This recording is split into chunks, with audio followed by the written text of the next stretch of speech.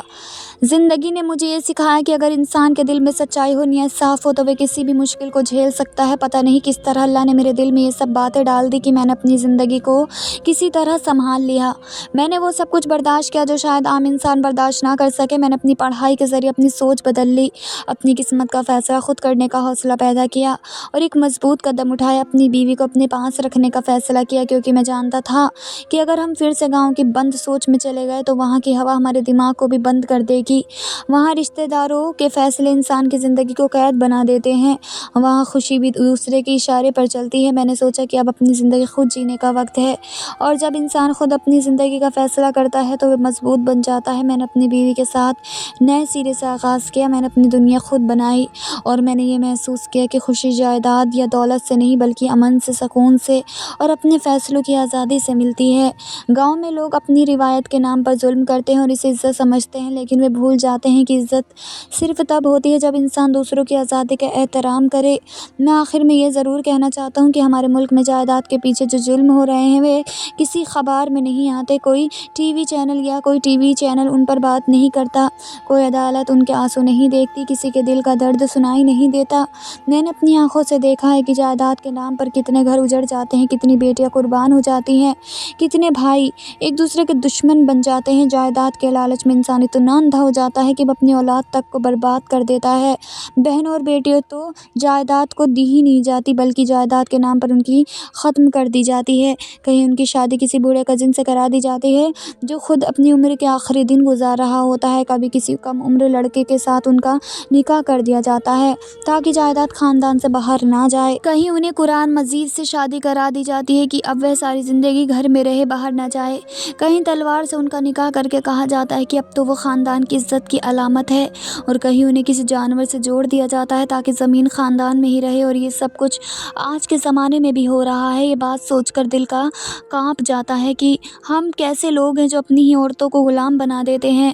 ہم ان کے نام پر مذہب کا غلط استعمال کرتے ہیں، ہم انہیں تعلیم نہیں دیتے، انہیں بولنے کا حق نہیں دیتے، اور جب وہ خاموش رہتی ہیں تو ہم کہتے ہیں کہ دیکھو کتنی شریف ہے، لیکن وہ شرافت نہیں، وہ مجبوری ہوتی ہے۔ وہ ڈر ہوتا ہے کہ کہیں بولنے پر اس کا وجود ہی ختم نہ کر دیا جائے۔ میں نہیں کہتا کہ جائیدادیں بانٹ دو، جو تم نے کمائی ہیں وہ اپنی ہیں، لیکن اتنا ضرور کہتا ہوں کہ اپنی بہنوں اور بیٹیوں کو سانس لینے دو، انہیں جینے کا حق دو۔ اگر جائیداد نہ بھی دو تو زندگی دو، ان کے خواب کو نہ مارو، ان کے فیصلوں کو قید نہ کرو، ان کے مستقبل کے ساتھ کھیل نہ کھیلو۔ یہ مت سوچو کہ ان کی خوشی تمہارے حکم پر ہے، خوشی تو ان کے اپنے دل میں ہے۔ انہیں اختیار دو کہ وہ اپنی زندگی کا فیصلہ خود کرے۔ میں نے اپنی زندگی میں یہ سیکھا ہے کہ انسان کو دوسروں کی باتوں میں نہیں آنا چاہیے۔ اگر میں بھی ان کے کہنے پر چلتا تو آج شاید گاؤں کا کسی کونے میں افسوس کرتا بیٹھا ہوتا، لیکن میں نے ہمت کی، میں نے اپنے دل کی سنی، میں نے اپنے راستے خود چنے، اور آج میں مطمئن ہوں۔ میں نے اپنے حصے کے دکھ جھیلے مگر اپنی خوشی خود حاصل کی۔ جائیداد کا لالچ انسان کو اندھا کر دیتا ہے، رشتے ٹوٹ جاتے ہیں، دلوں میں نفرت آ جاتی ہے، اور آخر میں کچھ نہیں بچتا۔ میں نے دیکھا ہے کہ جن لوگوں نے اپنی زندگی جائیداد کے لیے وقف کر دی ہے، آخر میں وہی تنہا رہ گئے، اور ان کے پاس صرف زمین کے ٹکڑے رہ گئے مگر ان کے دل خالی تھے۔ میں نہیں چاہتا کہ آنے والی نسلیں بھی یہی غلطی کریں۔ اگر ایک جگہ ایک پر بھی ایسا ظلم ہو رہا ہے تو یہ معمولی بات نہیں ہے۔ یہ ایک چیخ ہے جو سنائی نہیں دیتی، یہ ایک آنسو ہے جو کسی کو نظر نہیں آتا، یہ ایک دل ہے جو ٹوٹ رہا ہے مگر کوئی اسے محسوس نہیں کرتا۔ میں چاہتا ہوں کہ لوگ اپنی سوچ بدلیں، عورتوں کو کمزور نہ سمجھیں، وہ تمہاری زندگی کا حصہ ہیں، تمہاری ملکیت نہیں۔ آخر میں صرف یہی کہنا چاہوں گا کہ جائیدادیں رکھو، اگر رکھنی ہے تو رکھو، لیکن اپنی اولاد کو مت توڑو۔ اپنی بیٹیوں کو جینے دو، اپنی بہنوں کو سانس لینے دو، ان کے خوابوں کو زندہ رہنے دو، ان کے حق میں انصاف کرو۔ اگر تم نے انہیں زندگی دے دی تو یہی تمہاری سب سے بڑی جائیداد ہوگی، یہی تمہاری اصل کمائی ہوگی۔